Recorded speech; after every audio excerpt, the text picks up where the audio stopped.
அனைவருக்கும் அன்பான வணக்கம். நீங்கள் கேட்டுக்கொண்டிருப்பது கதையலை. வாசிப்பவர் ஹேமலதா ஜெகநாத். திரு சாவி எழுதிய விசிறி வாழை. குருத்து 21. திருமண விஷயம் என்று தான் கூறியதும் அந்த விஷயத்தை பற்றி அறிந்து கொள்ள சேதுபதி மிகுந்த ஆர்வம் காட்டுவார் என்று பார்வதி எதிர்பார்த்தாள்.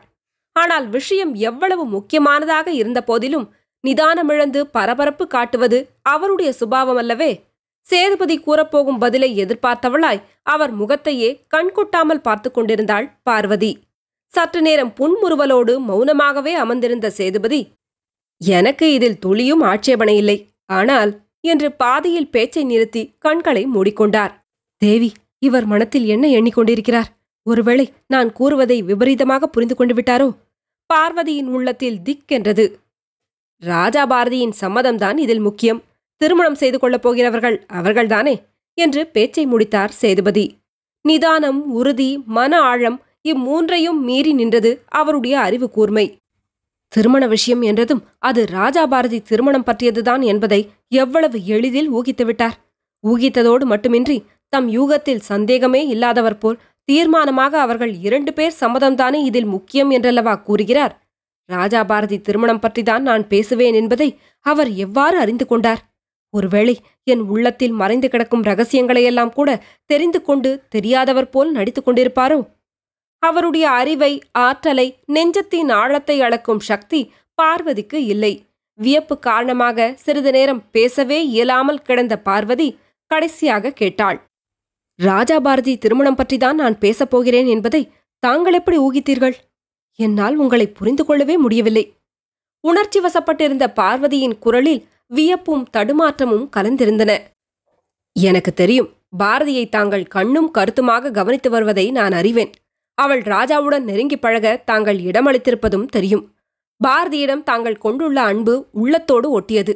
எவ்வளவோ தொந்தரவுகளுக்கும் கவலைகளுக்கும் இடையில் பாரதியின் எதிர்காலத்தை பற்றி மிகுந்த அக்கறை காட்டி வருகிறீர்கள். ஒரு கல்லூரியின் பிரின்சிபலாக இருந்தும் அவளுக்கு டியூஷன் சொல்லிக் கொடுக்க முன்வந்தீர்கள். இப்போது உடல்நிலை சரியில்லாத போதிலும் அவளை தங்களுடனேயே வைத்துக்கொண்டு தங்களுக்கு பக்கத்திலேயே படுக்க சொல்லி அன்பு பாராட்டி வருகிறீர்கள். இதற்கெல்லாம் என்ன காரணம் இருக்க முடியும்? தங்களுடைய அந்தரங்கத்தை புரிந்து கொண்டுதான் பாரதியும் ராஜாவும் நெருங்கி பழகுவதை நான் ஆட்சேபிக்கவில்லை.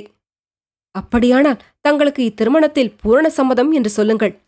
அவர்களுக்கு திருமணம் செய்து வைப்பதால் நம் எதிர்கால வாழ்க்கையில் மகிழ்ச்சியும் அமைதியும் ஏற்படும் என்றே நினைக்கிறேன். ஐயோ, என் உள்ளத்தில் இருக்கும் ரகசியத்தை இவர் ஞான திருஷ்டியால் அறிந்தது போலல்லவா சொல்கிறார். பார்வதிக்கு வியப்பு தாங்கவில்லை. உண்மையில் அவள் எண்ணிக்கொண்டிருந்ததும் அதுதானே. ராஜாவை அவனுடைய குழந்தை பருவம் முதல் சொந்த தாயைப் போல் அன்புடன் சீராட்டி வளர்த்து வருகிறேன். ராஜாவுக்கு அவன் தாய் தந்தை இருவரையுமே தெரியாது. அவனை என் மடியிலே போட்டு அமுதூட்டி வளர்த்திருக்கிறேன். அவன் நோயுற்ற காலங்களில் தோளிலே சுமந்து சென்று சிகிச்சை செய்து வந்திருக்கிறேன். ராஜா இன்று பெரியவனாக வளர்ந்து படித்து பாஸ் செய்து திருமணம் செய்து கொள்ளும் பருவத்தை அடைந்து விட்டான். ராஜாவின் திருமணமும் நடந்துவிட்டால் என் வாழ்க்கையின் லட்சியம் பூர்த்தியாகிவிடும். ஆனால் இந்த நேரத்தில், காலம் கடந்த காலத்தில், பருவமற்ற பருவத்தில் என் உள்ளத்தில் வீண் சபலத்துக்கு இடமளித்து விட்டேன். திருவாளர் சேதுபதியை சந்தித்த போது என் இதயத்தில் தோன்றிவிட்ட உணர்வு காலம் கடந்த உணர்வுதான். அந்த வித்து முளைவிட்டு இலைவிட்டு செடியாகி இப்போது பெரிய மரமாகவே வளர்ந்துவிட்டது. முளையிலேயே கிள்ளி எரிந்திருக்க வேண்டிய செடியை மரமான பின் வாள் கொண்டு அறுக்க முற்பட்டிருக்கிறேன். சோடா புட்டியின் நெஞ்சுக்குள்ளே புகுந்து ஊசலாடும் கண்ணாடி கோலியைப் போல் அந்த உணர்வு என் உள்ளத்தில் புகுந்து அலைத்துக் கொண்டிருக்கிறது. இதை என்னால் விழுங்கி ஜீரணம் செய்து கொள்ளவோ வெளியே துப்பவோ முடியவில்லை. இப்படி எத்தனை காலத்துக்கு அந்த உணர்வை என்னுள்ளேயே வைத்து மருகுவேன்? இதற்கு முடிவே கிடையாதா? என் அந்தரங்கத்தில் ஊசலாடிக் கொண்டிருக்கும் அந்த செய்தியை அவரிடம் வெளிப்படையாக எடுத்து சொல்லிவிட வேண்டுமென்று நானும் எத்தனையோ முறை முயன்று பார்த்துவிட்டேன். ஆனால் அதற்குரிய தைரியம் எனக்கு வரவே இல்லை. அவரை நேரில் காணும்போது என் தைரியமெல்லாம் பறந்து போய்விடுகிறது. உணர்ச்சி வசப்பட்டு பேசும் ஆற்றலையே இழந்து விடுகிறேன். அவர் நினைவாகவே, அந்த நினைவின் பயனாக ஏற்பட்ட கவலையின் விளைவாகவே உள்ளம் திடம் குலைந்து உடல் பலவீனமுற்று மயக்கமாக கீழே சாய்ந்து விட்டேன். அன்று முதல் படுத்த படுக்கையாகவே கிடக்கிறேன். இந்த நிலையிலும் என் நெஞ்சம் அவருடைய நேசத்தை மறக்க மறுக்கிறது. அவரும் என்னை மறந்து விடுவார் என்று தோன்றவில்லை. அவர் மன ஆழத்தை என்னால் காணவே முடியவில்லைதான். ஆனாலும் அவர் உள்ளம் எனக்கு புரிகிறது. அவர் அன்பு உள்ளத்தில் எனக்கு இடமளித்திருக்கிறார் என்பதை நான் அறிவேன். இருவருமே ஒருவரையொருவர் நேசிக்கிறோம். அந்த நேசத்தை வாய்விட்டு கூற முடியாத நிலையில் பழகி வருகிறோம். இந்த நிலை இனியும் நீடிக்கக்கூடாது. அதற்குள்ள ஒரே வழி ராஜா பாரதியின் திருமணம்தான். பாரதி அவருடைய சொந்த மகள். ராஜா என்னுடைய சொந்த மகனைப் போல் வளர்ந்தவன். அதாவது ராஜாவுக்கு நான் தாய், பாரதிக்கு அவர் தந்தை. பாரதிக்கும் ராஜாவுக்கும் திருமணத்தை நடத்திவிட்டால் எங்கள் இருவருக்கும் இடையே உள்ள உறவு மாறிவிடும். அவர் எனக்கு சம்மந்தியாகி விடுவார். அப்புறம் அவர் மகளுக்கும் என் மகனுக்கும் கல்யாணம் செய்து வைத்துவிட்ட பிறகு எங்கள் இருவருக்கும் இடையே வளர்ந்து வரும் அந்த உணர்வுக்கு இடமில்லாமல் போய்விடும் அல்லவா? ராஜா திருமணத்தின் மூலமாகத்தான் என் உள்ள போராட்டத்துக்கு முடிவு காண முடியும். அப்புறம்தான் நானும் அவரும் அமைதியாக வாழ முடியும், சஞ்சலமின்றி பழக முடியும். இதுதான் பார்வதியின் திட்டம். நீண்ட சிந்தனைக்குப் பிறகு ஏற்பட்ட முடிவு. இப்போது சேதுபதியிடம் விஷயத்தை சொல்லியும் விட்டாள். ராஜா பாரதி திருமணத்தின் அடிப்படையில் பார்வதியின் அந்தரங்கமான திட்டம் மறைந்து கிடப்பதை சேதுபதி அறிவாரா? அவர் சர்வசாதாரணமாக பாரதி ராஜா திருமணத்தால் ஏற்பட போகிற உறவை எண்ணி பாராமலேயே ஒப்புக்கொண்டு விட்டாரா? பார்வதியும் அவரும் வெகு தூரத்துக்கு வெகு தூரம் மீண்டும் நெருங்க முடியாத அளவுக்கு பிரிந்து போய்விடப் போகிற சூழ்ச்சியை அறியாமல்தான் இந்த சம்பந்தத்துக்கு ஒப்புக்கொண்டாரா? அல்லது அறிந்துதான் ஒப்புக்கொண்டாரா? சலனமற்ற அவர் முகத்திலிருந்து, அமைதியான பதிலிலிருந்து பார்வதியினால் எதையுமே விளங்கிக் கொள்ள முடியவில்லை. அவர் பச்சை குழந்தை போல் கள்ளம் கபடமின்றி சிரித்து சிரித்து பேசிக் கொண்டிருந்தார்.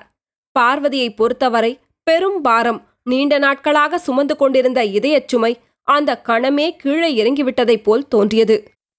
அடுத்த வாரத்திற்குள்ளாகவே திருமணத்துக்கு முகூர்த்தம் வைத்து விடுகிறேன். எனக்கும் கூட பாரதியின் திருமணத்தை சீக்கிரமே முடித்துவிட வேண்டும் என்ற ஆசைதான். ராஜா இன்ஜினியரிங் படித்திருக்கிறான். என்னுடைய தொழிற்சாலையின் முழு பொறுப்பையும் அவனிடம் ஒப்படைத்துவிட்டு நான் வெளிநாடுகளுக்கு சென்று வரப்போகிறேன். நாளைக்கே திருமணத்துக்கு வேண்டிய ஏற்பாடுகளை கவனிக்கிறேன். கல்யாணத்தை கூட இந்த வீட்டிலேயே நடத்திவிடலாம். தங்களுக்கு உடல் நலம் சரியில்லாததால் தாங்கள் இங்கும் அங்கும் அலையக்கூடாது. தாங்கள் இருக்கும் இடத்திலேயே திருமணத்தை நடத்துவதுதான் நல்லது. பாரதியும் காமாட்சியும் இந்த வீட்டுக்கு வந்த வேளை நல்ல வேளைதான் என்றாள் பார்வதி உற்சாகத்தோடு. ஆமாம், தங்களுக்கும் உடம்பு குணமாகிவிட்டால் அப்புறம் எல்லாம் சந்தோஷமாக முடிந்துவிடும்.